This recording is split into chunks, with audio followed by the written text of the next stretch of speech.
twizihiza none.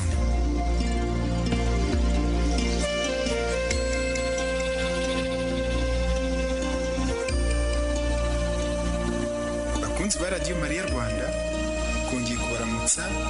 Yesu Kristo akuzwe. Aka ni kakanya kahariwe kuvuga ku buzima bw'abatagatifu tuzihimbaza buri munsi.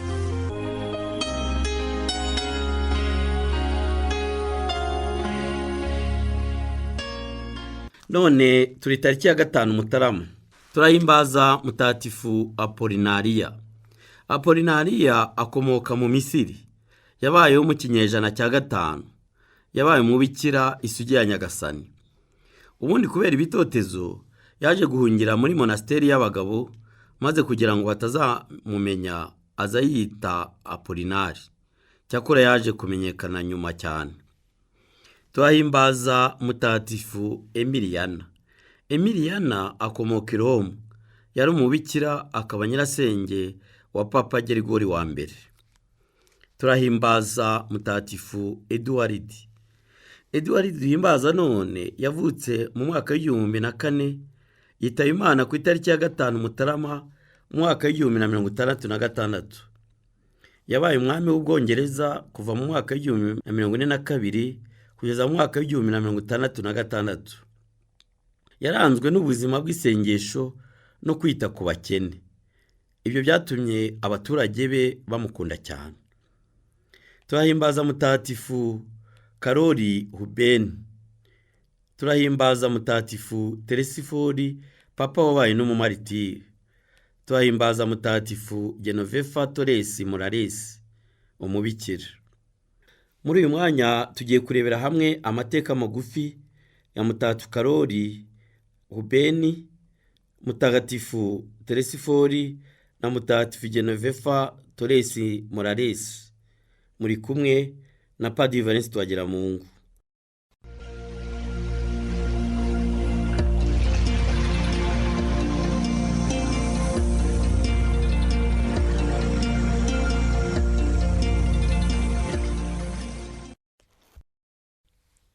Karoli Hubeni yavutse ku ya 11 Ukuboza mu mwaka w'1821 mu gihugu cy'Ubuholandi. Ubundi amazina ye ni Yohana Andrea Hubeni. Akaba akomoka mu muryango ukize. Kuva mu bwana bwe yagaragaje icyifuzo cyo kuba umusaseridoti. Ubwo yatangiye amashuri ariko aza kuyahagarika mu mwaka w'1840 kugira ngo abanze akore igisirikare uko byari itegeko mu gihugu cye. Ari mu kigo cya gisirikare yamenye umuryango w'abihaye Imana w'ububabare bwa Yesu. Ibyo akaba bikesha umwe muri bagenzi be babanaga mu gisirikare wari ufite umuvandimwe we muri uwo muryango. Arangije uwo murimo w'igisirikare yasabye kwinjira muri wa muryango w'abihaye Imana w'ububabare bwa Yesu. Afata izina rya Karoli wa Mutagatifu Andereya. Nyuma y'umwaka wa novisiya ku ya 10 Ukuboza mu mwaka w'1846 yakoze amasezerano ye ya mbere mu bihaye Imana w'ububabare bwa Yesu. Amaze kurangiza amasomo ye ya filozofiya na teolojiya, yahawe ubupadiri ku ya 21 Ukuboza mu mwaka w'1850. Ubwo yahize yoherezwa mu butumwa mu gihugu cy'Ubwongereza. Yabaye umupadiri wifitemo ubusabane Imana butangaje. Akaba intangarugero mu kumvira, mu kubaho gikene, mu kwicisha bugufi no kwiyoroshya, ariko cyane cyane mu gukunda byihariye ububabare bwa Nyagasani Yesu. Ku buryo bwihariye yitangiye kwita ku buzima bwa roho yifashishije isakramento rya penitensiya. Ubwamamare bwe nk'umuntu w'indakemwa bwatumye imbaga y'abantu iza kenshi mu kigo, bose bifuza umugisha we. Yatabarizwaga kenshi abarwayi mu isakramento ry'ugusiga kw'abarwayi, akabaha n'umugisha. Ubuhamya bwa benshi buvuga ko benshi mu barwayi bakiraga iyo bamutabazaga ku buryo bavugaga ko ari umunyabitangaza. Yagarutse i Dibre mu mwaka w'1874 aho yagumye kugeza yitabye Imana. Ahagana mu mwaka w'1880 kubera uburyo yabagaho yibabaza, ubuzima bwatangiye kuba buke. Karoli Hubeni yaje kugira kandi impanuka ikomeye mu mwaka w'1881 maze ibikomere ntibyamworohera, nuko yitaba Imana ku itariki ya 5 Mutarama mu mwaka w'1893. Mu gihe cy'ishyingurwa rye haje abantu benshi cyane baturutse muri Irlande yose, maze bigaragaza ukuntu yari akunzwe cyane muri rubanda. Urugendo rwo kumushyira mu gitabo cy'abatagatifu rwatangijwe ku itariki ya 13 Ugushyingo mu mwaka w'1935, maze ku itariki ya 16 Ukwakira mu mwaka w'1988 ashyirwa mu rwego rw'abahire na Papa Mutagatifu Yohani Pawulo wa kabiri. Yanditswe mu gitabo cy'abatagatifu ku ya 3 Kamena mu mwaka w'2007 na nyir'ubutungane Papa Benedicto wa 16.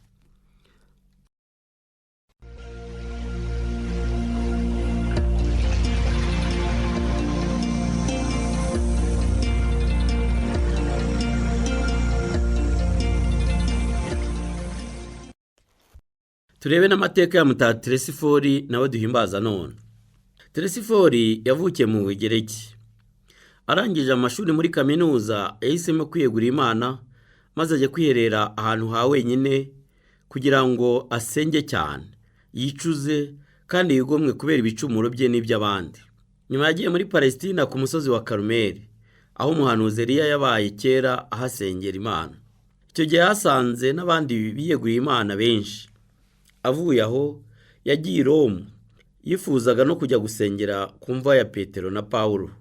Yagumye aho yishimira gukomeza kwibanira n'abakristo b'i Roma.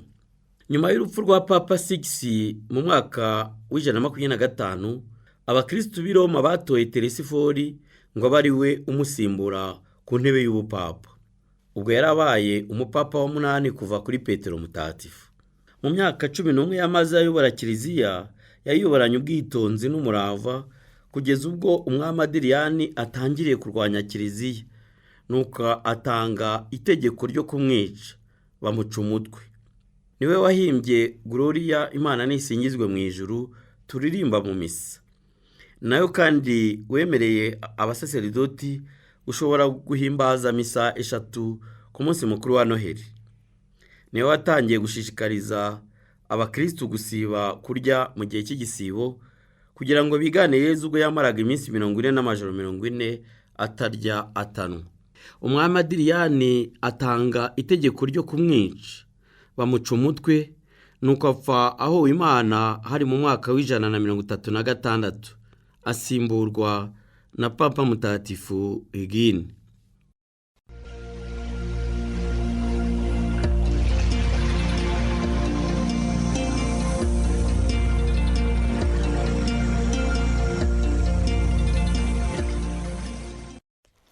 Tuvuge no ku mateka ya Mutagatifu Genoveva Toreresi Moralesi nawe duhimbaza none.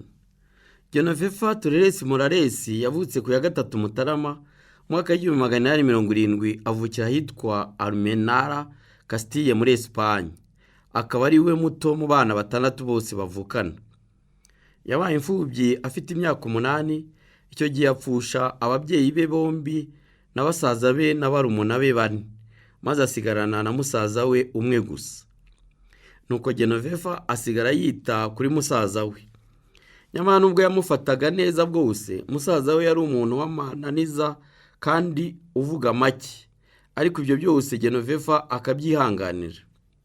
Kuba atarashoboye kubona urukundo rw'ababyeyi mu myaka ye ya mbere y'ubuzima bwe, byatumye abaho yimenyereye kuba wenyine kandi yigunze. Yujuje imyaka 10, yatangiye kubona akamaro ko gusoma ibitabo bivuga iby'ubuzima bwa roho.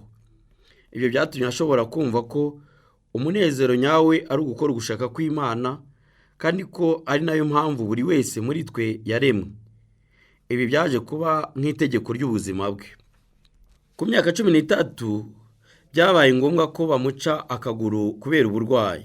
Babonaga bugenda bukwira mu kaguru kose kandi budakira. Kubera ko ako kaguru bakamuciriye mu rugo kandi bakabikora ikinya kidahagije, ububabare yagize bwari injyana muntu. Mu buzima bwe bwose ako kaguru kazamutera ububabare bukomeye kandi azabaho agendera ku mbago.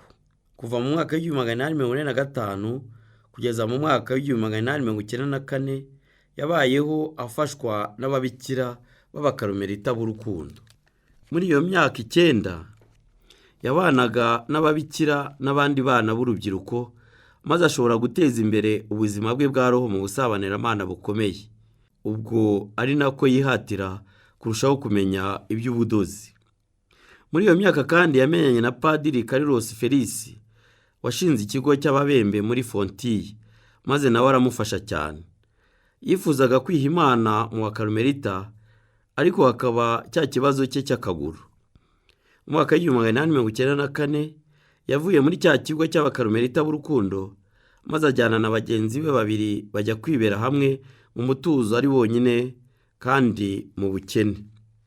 Mu mwaka w'1911 Kano Barbarosi yagiriye Genovefa inama yo gutangira umuryango mushya w'abihaye Imana.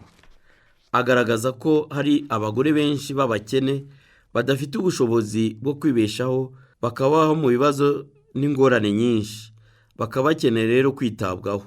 Nuko abifashijwemo n'uwo Kano na Padiri Martin Sanchez, urugo rwa mbere rw'uwo muryango mushya ruravuka, maze ruvukira i Valence.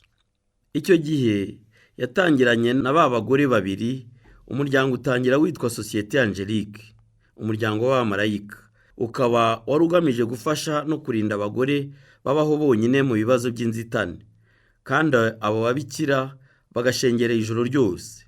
Nyuma y'igihe gito abandi bagore baraje, bose bifuza gusangira ubutumwa n'ubuzima bwa roho. Nubwo ibibazo byari byinshi, ibyo ntibyabuje ko umuryango ukwira vuba muri Espagne. Muri icyo gihe cyose bwa bubabare buva ku burwayi bwe ntibwatuzaga, ariko akarangwa n'ubwihangane. Yaravugaga ati, nubwo ngomba kubabara cyane, ndashimira Imana nyirimpuhwe kuko ntajya ncika intege.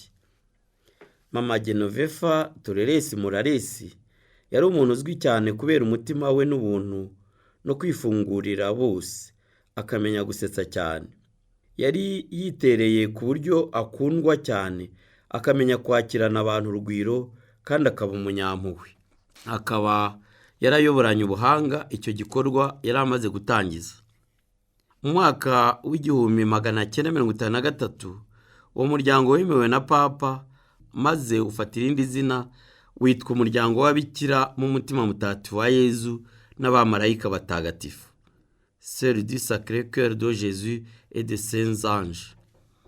Genovefa yakundaga cyane Bikira Mariya byahebuje, by'umwihariko akabigaragariza mu kuvuga kenshi rozari. Umutima mutagatifu wa Yezu hamwe n'Ukaristiya byari umutima w'ubuzima bwe.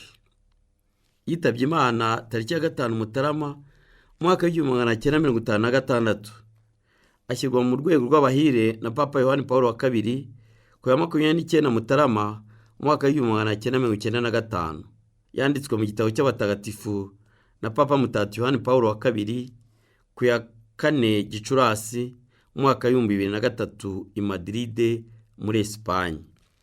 Dusabe Nyagasani ngo twongere ubutwari bwo kumubera abahamya mu migire yacu yose no kwihangana ibigeragezo duhura nabyo. Paulo Mutagatifu niwe ugira ati, niki cyadutandukanya n'urukundo rwa Kristo? Ibyago se, agahinda se, ibitotezo se, inzara se, ubukene se, imitego se, cyangwa inkota? Nyamara muri ibyo byose tugatsinda kakahava, tubikesha uwadukunze.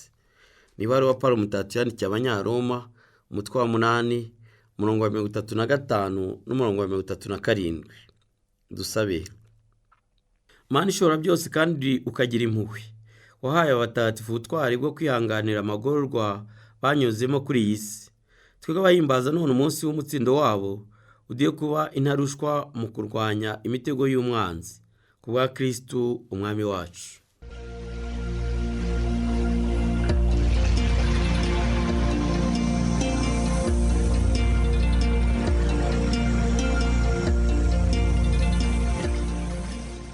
Nangije nifuriza umunsi mwiza abahimbaza abatagatifu Teresifori, Eduardi, Emiliana, Genovefa Torres Morales na Karoli Hubeni. Namwe mwese inshuti z'Imana kandi bana babikira Mariya, mugire umunsi mwiza. Padiri Valens Twagiramungu ubifuriza ineza n'amahoro bikomoka ku Mana umubyeyi wacu. Nihasingizwe izina ritagatifu rya Yezu. Mwamikazi wa Kibeho udusabire.